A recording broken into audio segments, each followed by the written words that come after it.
I haven't posted a set review on this channel since I think War of the Spark, so this should be interesting. It has been glaringly easier to ridicule decisions made by Magic the Gathering, Wizards of the Coast, and Hasbro. But I think with all of that negativity, it's also become easy to overlook some of the genuinely cool things that have happened in Magic recently. So why not make both a hate video and a love video at once?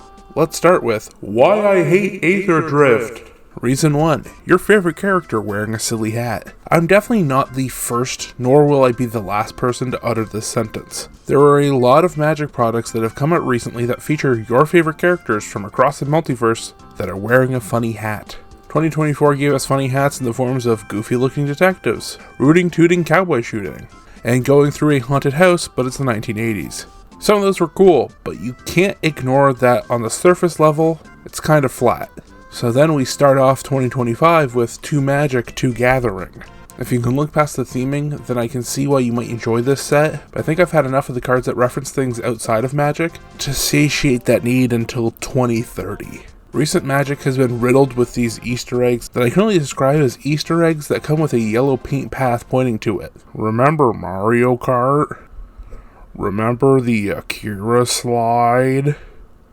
When it comes to the whole your favorite character wearing a silly hat dilemma too, I want it to at least be my favorite characters. Fibblethip in a cowboy hat? The pure definition of whimsy. Oh, that Fibblethip, what have you gotten yourself into this time? Loot wearing goggles and a bandana? I hate it. And if you're a loot apologist, I will bully you. Let's just move on to my second complaint. Bad theming. Now, a bad theme is absolutely subjective and a matter of taste, but I think theming a set breaks down to 2 things: the game lore and the game mechanics. Now, Magic's lore has definitely morphed beyond recognition. I think we can kind of look back and see Kamigawa and Nuka Penna as the beginning of this new age of Magic, where the designers are really just doing whatever. Magic for a long time prohibited technology from advancing as recent as the 19th century.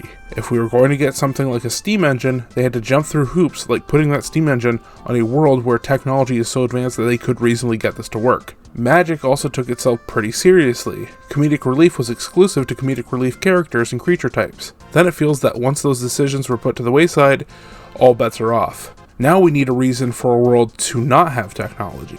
Why wouldn't this world have a 464 Hudson locomotive running through it? If Magic products were movies, we went from having a serious fantasy film to a family comedy. We've been getting sets that would put a Magic player from 2018 into a coma.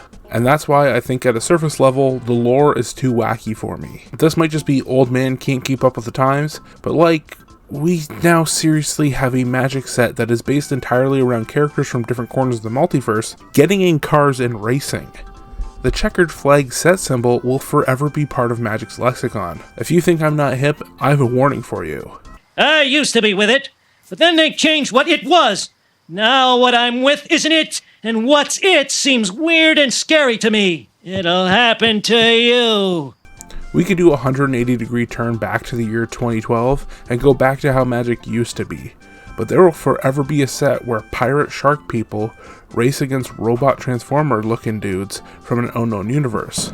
All the while they slam into the back of my Dragula. Circling back to Kamigawa and Nuka Penna, these sets came out one after another, and it generally feels like they were 2 Pandora's boxes that were opened simultaneously. One that let Magic include any and all technology, and one that let Magic just make whatever silly design they wanted. And what we're seeing with Aetherdrift is the result of them combining. I also preface this complaint with a mention of game mechanics. And yeah, I don't think they quite click as well as they should. Maybe they make sense with the theme, but they don't translate the theme well into the game. In a Magic set that is all about a big race, why doesn't the gameplay feel like there is a race? I'll touch on keywords in a second, but it generally doesn't feel like we're trying to properly replicate what is happening in the story. I don't feel at all like I need to do something before my opponents. I don't need to beat them to the finish line. I don't feel like I'm racing and pacing and plotting the course, fighting and biting and riding my horse. I'm not going the distance, I'm just punching people. The mechanics of the set, mixed with the lore of this set, feel like I should be able to turn on NASCAR and see the racers pull up to the finish line, get out of their car, and fist fight to determine who wins first. I would have loved if the mechanics did something like cases or battles where it felt like I needed to get through this checkpoint to better prepare myself to defeat my opponent.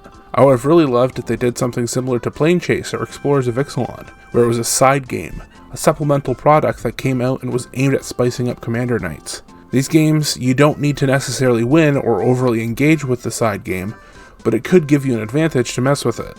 And it could be something like moving pieces along a track that give you neat advantages. The way it is as of right now, it doesn't feel like I'm in the plot. It feels like I'm a spectator looking at the cool cars going by. But sticking with talking about mechanics, let's go to my third and final complaint. Complaint 3. I don't like the keywords. Max speed and exhaust aren't great. For those not in the know, max speed comes with start your engines. Essentially, you get a counter that starts at 1 and goes to 4, and only goes up when you hit someone and can go up once a turn. And exhaust is an ability word that is meant to remind you that you can only activate this ability once, ever. Not each turn, once in the whole game. Now there are definite ways to play around with exhaust like flicker or recursion, because if this creature leaves the battlefield and comes back, it's considered a new object by the rules of the game, so you get to start it up all over again. So then, it's really stuck between a rock and a hard place. These abilities need to be strong enough that it's worth being the only thing this card can do. Some of the rares like Mindspring Merfolk, Redshift, or Riverturn Monument, I get why you can only do this once. I can see the logic behind it. If you play your cards right, these can end games, but you gotta hold on to it to be in the right position. For the majority of the rest of the cards, like Loot, being able to activate these abilities only once is kinda lame. Which then you introduce Flicker, which then means you can reactivate these abilities. So now it feels like some of these are garbage unless I jump through hoops. Or they're decent and become utterly busted with Flicker. It's a thin line that I don't really enjoy here.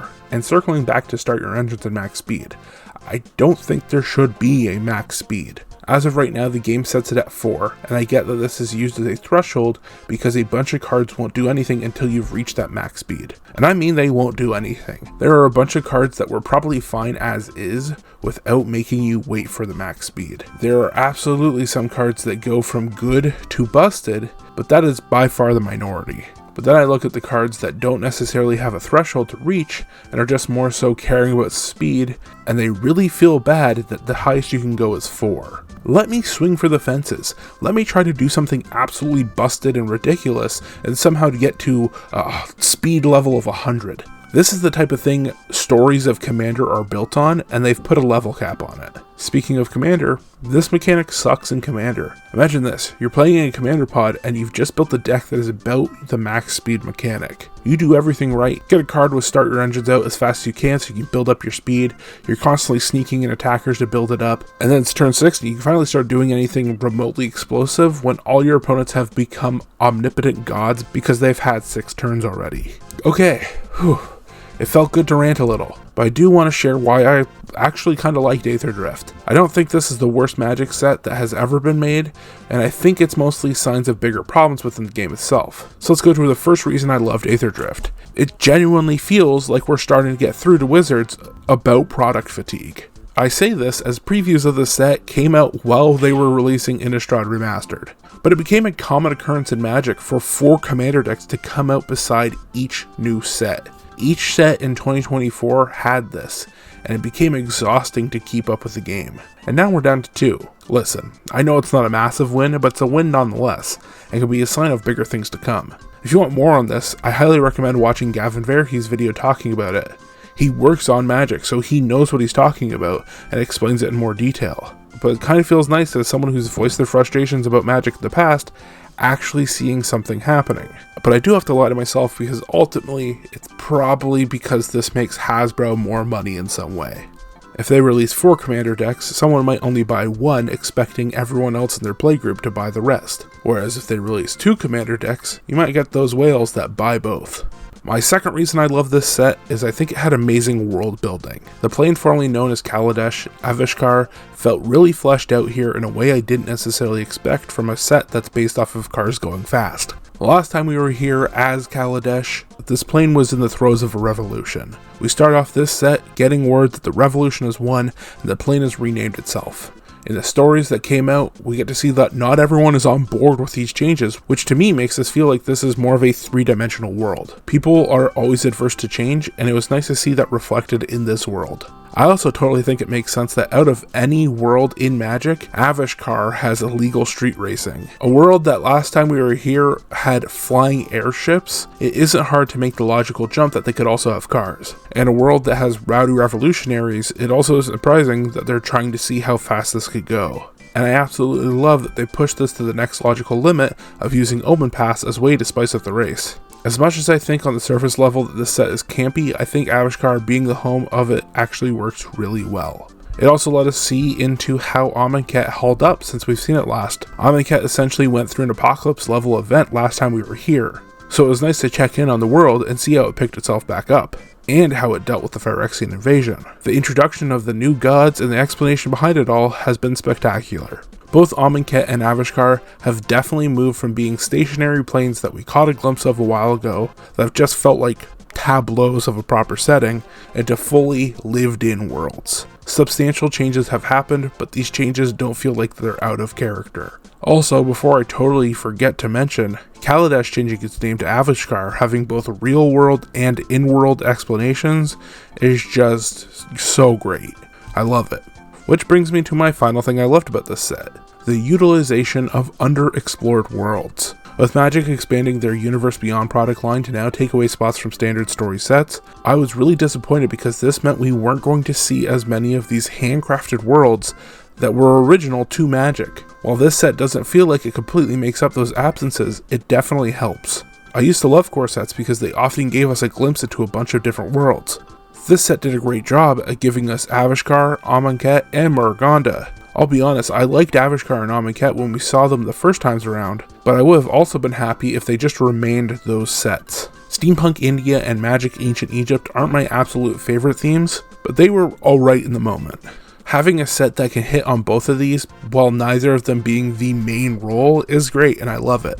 And then you factor in Muruganda, and I think it's absolutely amazing. Muruganda has never had a set. Muruganda has only ever been referenced here and there, and was mostly known for having vanilla creatures, meaning they have power and toughness, and that's it. Fans asked about it getting its own set, and I love that we have found this alternative solution so it can still have a moment to shine, while also not having a set that is exclusively vanilla creatures. And then we got the racers too. There are several that come from far off worlds that we haven't seen yet. The shark people and the robot people, their respective homeworlds are absolutely going to be sets eventually. If Magic doesn't have a plan for them yet, I imagine Magic will have a plan for them soon. And then we even got to see Duskmourn get featured with its own racers. I do think it's silly that they are here and racing. It almost feels like Master Chief showing up in Mario Kart. But I love that subtle world building, kind of showing us that Valkavoth is still a threat that needs to be considered. It genuinely feels like we're in a part in the Magic story where they're creating new villains again, which is good because we just speed ran through the Eldrazi, Nicol-Bolas, and Phyrexians, and I really don't want to immediately restart that loop again. So at a macro level, I think this set is cringe, but at a micro level, I think this set is kind of great. This is the part of the video where I beg and plead with you to watch another video of mine. If you're interested and you have time, I recommend this video where I ranked all 300 creature types in Magic. It was a fun jaunt through Magic history and had some creature types overperform and some creature types underperform. Thanks for watching, and don't forget to bolt your birds.